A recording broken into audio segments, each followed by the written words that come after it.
I was about to end the call when I heard him laugh.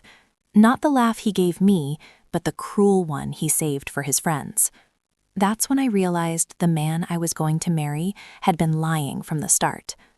My name is Daniel, and until that night, I believed love was built on patience, sacrifice, and trust. I had structured my life around those values.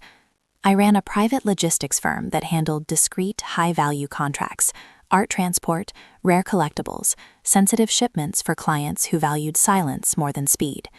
The money was good, the lifestyle comfortable, and the rules simple. Plan ahead, never improvise under pressure, and never let emotion cloud judgment. I followed those rules in business. In love, I broke every one of them. I met Olivia at a charity fundraiser hosted in a restored theater downtown. She was charming, intelligent, effortlessly magnetic. She talked about wanting a quiet life, stability, a family built on honesty. It felt like destiny wearing a familiar face. Within a year, we were engaged. I bought a house near the water, merged our lives, and started imagining a future that finally felt settled. The warning signs were subtle. Her reluctance to talk about her past, her insistence that I handled most finances because she trusted me, her jokes about how lucky she was to have found someone reliable. I mistook convenience for affection and called it love. The night everything changed, I was traveling for work, a delayed flight, a long layover. I called Olivia to tell her I'd be home late the next evening. She answered quickly, too quickly, and sounded distracted.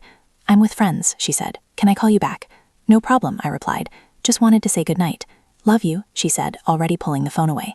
I was about to hang up when the call didn't disconnect. The line stayed open.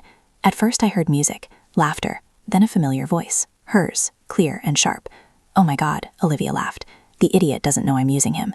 The words landed like a physical blow. My body went cold, my fingers numb against the phone. One of her friends laughed. "Are you serious? He's paying for everything?" "Exactly," Olivia said. "The house, the car, the business dinners. He thinks we're building a future. I'm just waiting until the wedding, then it's half of everything." Another voice chimed in. "What about Marcus?" She laughed again. "Marcus knows the deal. Once the papers are signed, we'll figure it out." I didn't hang up. I listened. Every word carved something out of me I didn't know I could lose. They talked about prenups, about how to avoid one, about how I was safe, predictable, easy to control. When the call finally ended, I sat in the airport lounge staring at nothing, surrounded by strangers, feeling like the ground had disappeared beneath my feet. I didn't confront her. Not then, not the next day. I flew home, kissed her forehead, and listened to her talk about wedding plans like nothing had happened.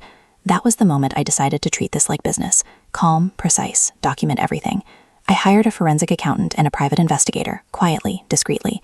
I reviewed bank statements, emails, deleted messages recovered from cloud backups. The picture that emerged was worse than betrayal. Olivia had been siphoning money into a separate account. She had signed documents on my behalf using scanned signatures. She had coordinated with Marcus, her friend, who was actually her long-term partner. The investigator delivered photos, hotel lobbies, late-night dinners, weekend trips she claimed were work retreats. The accountant flagged irregularities tied to my company, expenses that didn't belong, transfers routed through shell accounts. I felt anger, yes, but more than that, I felt clarity. I spoke to my lawyer and outlined a strategy. No confrontation, no emotional outbursts. We would let her believe everything was going according to plan. The wedding would proceed, so would the evidence. Over the next 2 months, I gathered recordings, messages, financial trails. I updated my will, rewrote beneficiary clauses, quietly restructured ownership of my company. Every move legal, every step documented. The day before the wedding, Olivia hosted a small gathering with her friends. I stayed upstairs, pretending to be on calls. In reality, I recorded everything. The jokes, the countdown, the assumption that victory was inevitable. On the morning of the ceremony, I handed her a handwritten note. "Can't wait to start our forever," it read. She smiled, kissed me, and left for the venue. I arrived an hour later. The ceremony began beautifully. Guests seated, music swelling. Olivia walked down the aisle, radiant, confident, certain.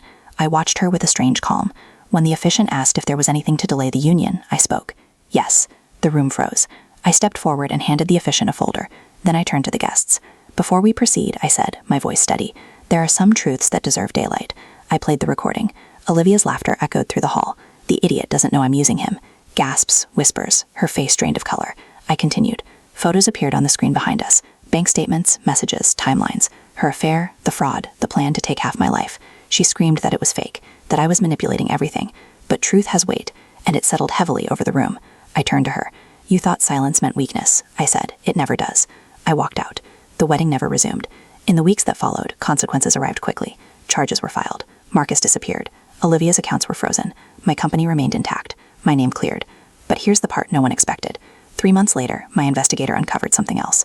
The call that exposed everything, the one I overheard, hadn't been accidental. Olivia had intentionally left the line open. She wanted me to hear it. She thought humiliation would make me fold faster, agree to anything to avoid embarrassment. She miscalculated, because the moment I heard the truth, I stopped loving her. And when love leaves, strategy takes over. Today, I live in the same house, run the same company, but I do it with sharper instincts and fewer illusions. Trust, I learned, is earned in patterns, not promises. And sometimes the best thing a liar can do is laugh too early before you hang up.